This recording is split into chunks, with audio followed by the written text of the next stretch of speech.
یہاں جھگڑے ہوتے ہیں, بہو نے ساس سے تمیز سے بات نہیں کی, اس پہ بڑے بڑے مسائل کھڑے ہوتے ہیں, پھر تمیز سکھا رہے ہوتے ہیں ہم بیٹھ کے, دیکھو تمہیں یہ بولنا چاہیے تھا, ساس کو آگے سے یہ بولنا چاہیے تھا. 6 مہینے تمیز میں ہی لگ جاتے ہیں, آدمی خود بدتمیز بن جاتا ہے تھوڑے دنوں میں. مرد کے ساتھ ایسا ہی ہوتا ہے نا, وہ اپنی بیگم کو سمجھا رہا ہوتا ہے, دیکھو یہ میری ماں ہے, اس کا احترام کرو, اس سے ایسے نہیں. پھر بیگم کہتی ہے آپ کی اماں نے یہ الٹا لفظ کیوں بولا, آپ کہتے ہو دیکھو انہوں نے جب الٹا بولا تھا تو وہ خاندان کے بڑے ہیں, تم برداشت کر لیتی, کہتی ہے کیوں ساری برداشت میں نہیں کرنی ہے. مرد شروع میں بے وقوف آدمی, وہ بیٹھ کے کیا کر رہا ہوتا ہے, سمجھا رہا ہوتا ہے. پھر جب زیادہ ہوتا ہے پھر وہ اماں کو سمجھاتا ہے, اماں کہتی ہے جورو کا غلام بن گیا, عورت کا غلام, میں نے پیدا کیا, میں نے پالا, اور باتیں کس کی سن رہا ہے, بیوی کی. مرد کو غیرت آتی ہے, یار اماں بات تو بالکل کیا کر رہی ہے, صحیح کر رہی ہے, پیدا بھی اس نے کیا, اب یہ تو نہیں آئی ہے زندگی میں. پھر جا کے اس کو سمجھاتا ہے. تو تھوڑے دنوں میں اس کو خود کاؤنسلنگ کی ضرورت پڑتی ہے, لیکن اب اس کو کون سمجھائے گا. اس کو پھر سمجھانا پڑتا ہے کہ تو بے وقوف نہیں ہے. وہ سمجھتا ہے میں پاگل ہوں, اس کو بتایا تو پاگل نہیں ہے, تو ہو گیا پاگل, تو پیدائشی پاگل نہیں ہے, تو فلاں کے پاس جا اپنا علاج کر. تو یہ چل رہا ہوتا ہے نا. گورے کے یہاں یہ ٹینشن ہے. اب کباب میں ہڈی آ گئی نا, شادی تو کباب تھی نا, اس وقت تو بڑا مزہ تھا یار, شادی ہوئی ہے, سب کو بتا رہا ہے میری بھائی شادی ہوئی ہے. اس کے بعد جب کباب کھانا شروع کیا اس میں سے ہڈیاں نکلنا, کیا خیال ہے, ہڈیاں نکلنا شروع, کبھی داڑھ میں درد ہو رہا ہے, کبھی دانت میں ہڈی نیچے آ رہی ہے, اب ٹینشن میں آنا شروع. پھر آگے بچے پیدا ہو رہے ہیں, بڑی خوشی ہو گئی بھائی ماشاء اللہ, بکرے کٹ رہے ہیں, عقیقے ہو رہے ہیں. اس کے بعد بچہ جب تک چھوٹا ہو, میں تو تبھی کہتا ہوں مجھے تو چھوٹے بچے پسند. لوگ کہتے ہیں نا بچے گھر میں نہیں ہونے, میں کہتا ہوں بچے ہی ہونے چاہیے, بڑے ہونے ہی نہیں چاہیے. بھائی ہمارا اپنا کانسیپٹ ہے. لوگ کہتے ہیں بچے ہوں گے مہنگائی بڑھے گی, کیا خیال ہے, لوگوں کا کانسیپٹ ہے. ہم کہتے ہیں یار بچے سے بہتر انویسٹمنٹ کوئی بھی نہیں ہے. تو اتنا سکون دیتا ہے بچہ. لیکن وہی بچہ جب بڑا ہوتا ہے پھر دونوں آپشن ہے, ہو سکتا ہے کباب میں ہڈی بھی بن جائے اور ہو سکتا ہے کباب بھی بن جائے. اب اس کے پاس کتنے آپشن ہیں. بعض بچے ہڈی بن کے آ رہے ہوتے ہیں, آدمی کہتا ہے یار اتنا کھلایا, اتنا پلایا, اتنا پڑھایا, اتنا کم وقت کی تربیت کی, پھر بھی انسان کا بچہ نہیں بنا. نوح علیہ السلام کتنی ٹینشن میں ہوتے ہوں گے یار, آپ سوچو, پیغمبر تھے اللہ کے. نوح علیہ السلام کے معجزے پوری قوم نے دیکھے, بچوں سے زیادہ باپ کو کون جانتا ہے. حام, سام, یافس اور کنعان 4 بیٹے تھے نا نوح علیہ السلام کے جو مشہور ہیں.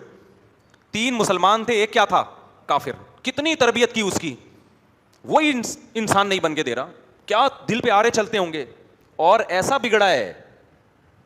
آج مسلمان کا بچہ یہی بگڑتا ہے نا, تھوڑا سا سٹا لگا لیا جا کے, ایسا تو نہیں کہ مرتد ہو جائے, کافر ہو جائے, وہ اللہ کو برا بلا کہنا شروع کر دے, ادھر سے سٹا لگا لیا, ادھر گٹر کے ڈھکن پہ بیٹھا ہوا ہے, اس نوکر میں گھسا ہوا ہے, اس طرح کی حرکتیں کر رہا ہے نا, تو ماں باپ ڈپریشن میں جا رہے ہوتے ہیں.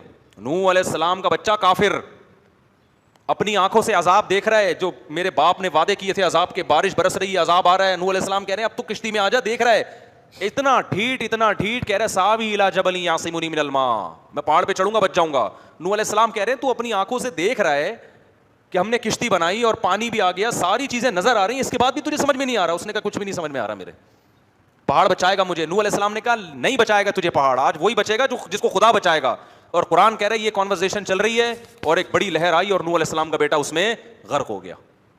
تو کتنی اذیت ہوئی ہوگی.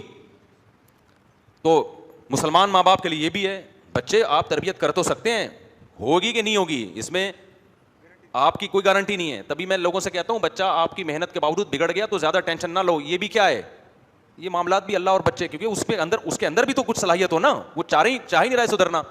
قرآن کہتا ہے انلزمکموہا وانتم لہا کارہون, جو ہدایت نہیں چاہتا ہم ہدایت اس کو تھوپتے نہیں ہیں, یہ اللہ کی عادت نہیں ہے. آپ کے بچوں میں جو بچہ انسان کا بچہ بننا چاہے گا اس کو اللہ بنائیں گے, جو نہیں چاہے گا تو باپ کے نیک ہونے سے وہ بچہ نیک نہیں ہوگا, پیغمبر ہونے سے بچہ نیک نہیں ہوا تو عالم مفتی بزرگ ہونے سے کہاں سے نیک ہوگا. اس سے بھی پتہ چلا کہ بچوں کو دیکھ کے ماں باپ سے بدگمان نہ ہوا کرو. لوگ میرے پاس شکایتیں لا رہے ہوتے ہیں, فلاں بزرگ اتنے بیانات ان کے اتنے نیک, گھر کا ماحول تو ٹھیک کر نہیں سکے. تو میں کہتا ہوں بھائی گھر میں وہ ہو سکتا ہے تبلیغ کرتے ہو, نہیں چلتی ہو گھر میں, ہو سکتا ہے نہیں چلتی ہو, تو کہتے ہیں پھر چھوڑ کیوں نہیں دیتے بیوی کو. بھائی چھوڑنے کے سائڈ افیکٹ کیا ہوتے ہیں, بعض دفعہ اور زیادہ ہوتے ہیں. ان کو پتا ہے چھوڑ دیا تو اور مصیبت کھڑی ہو جائے گی. تو دنیا کا پورا اصول یہی چل رہا ہوتا ہے, بڑی مصیبت سے بچنے کے لیے چھوٹی مصیبت کو برداشت کیا جاتا ہے. تو اس لیے کبھی کسی اہل اللہ, کسی نیک آدمی کے بچوں کو دیکھ کے, بیوی کو دیکھ کے کہ بیوی پردہ نہیں کرتی, ماڈرن ہے, یا جھوٹ بولتی ہے, یا چوریاں کرتی ہے, یا بچے بگڑے ہوئے ہیں, تو اس سے دیکھ کے گھر کے سربراہ سے بدگمان مت ہوا کرو. سمجھتے ہو عین ممکن ہے وہ انسان کا بچہ بنانے کی کوشش کر رہا ہو, نہیں بن رہے ہوں, یہ تو اللہ کا نظام ہے بنایا ہوا. تو میں یہ عرض کر رہا تھا کہ چونکہ انگریز اسلام کو نہیں مانتا, لہذا اس کی زندگی میں کباب ہی کباب ہے, ہڈیاں نہیں ہیں. تو گرل فرینڈ کا سسٹم ہے, ساس بہو کی ٹینشن کیا ہو گئی, انگریزوں کے بھی پھڈے ہوتے ہیں کہ میری وائف میری والدہ سے مدر سے اس طرح سے بات کر رہی ہو, کہتے ہیں کیا یہ ہوتا کیا ہے, یہ کیا مطلب اس کا. سسر تو سیٹ اپ ہی ختم ہو گیا نا. فادر جب ہے ہی نہیں تو ان لا کہاں سے آیا. فادر ان لا تو ایک الگ اسٹیپ ہے نا. جو بغیر لا والا فادر ہے, جو حقیقی فادر ہے, جو صرف قانونی باپ نہیں ہے, جو سچی مچی کا باپ ہے, وہی کسی کے یہاں ہے کسی کے یہاں نہیں ہے. تو ان لا والا تو بہت, دیکھو جانوروں کے سچی مچی کے باپ بھی نہیں ہوتے, جو لیگل باپ جس کو کہتے ہیں. گدھے کا ہوتا ہے, بار بار میں مثال دیتا ہوں, گدھے کا باپ کسی کو نہیں پتا ہوتا. تو فادر ان لا کہاں سے آ گیا گدھے کا. فادر ان لا ہوگا کہ یہ گدھی ہے تو یہ گدھی کا چونکہ باپ ہے تو یہ اس گدھے کا کیا بن گیا. تو گدھا بولے گا کہ میں گدھا ہوں, میرا سچی مچی کے باپ کا کسی کو پتا نہیں ہے, تبھی تو میں گدھا کہلاتا ہوں. تو فادر ان لا کا کس کو پتا ہوگا. تو ہمارے ہاں تو سچی مچی کے باپ سے زیادہ ٹینشن کس کی ہوتی ہے عورت کے لیے, فادر ان لا کی ٹینشن بھی ہوتی ہے کہ اس کے حقوق ادا کر رہی ہے کہ نہیں کر رہی, اس کو اپنے باپ جیسا سمجھ رہی ہے کہ نہیں, کبھی وہ ظلم کر رہے ہوتے ہیں کبھی یہ. تو یہ ساری کباب میں کیا ہیں, ہڈیاں ہیں, جو انگریزوں کے ہاں نہیں ہوتی. کباب ہی کباب ہوتے ہیں, ہڈی ہوتی نہیں ہے. لیکن ایک بات آپ کو بتاؤں, انگریزوں کے ہاں کباب میں پھر ایک ہی ہڈی آتی ہے ٹائٹ والی, صحیح ہے نا. وہ ہڈی ہے کہ ہڈی ہے نہیں, لیکن اس کباب ہی کو اللہ ہڈی بنا دیتے ہیں اس کے لیے. یعنی ٹینشن فری زندگی بھی ٹینشن سے بھرپور ہوتی ہے, تبھی لٹکتے بہت ہیں, خودکشیاں بہت کرتے ہیں جا کے.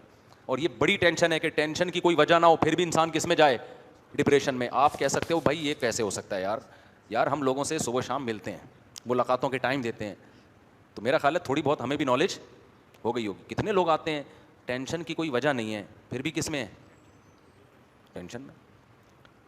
پیسہ ہے, بلا وجہ کی ٹینشن کے چھن نہ جائے, ختم نہ ہو جائے. ابے بھائی تیرا بزنس چل رہا ہے, کیوں ختم ہوگا, کہنے بھائی لاشعوری خوف اندر سے کیا کر رہا ہے, کاٹ رہا ہے کہ ختم نہ ہو جائے.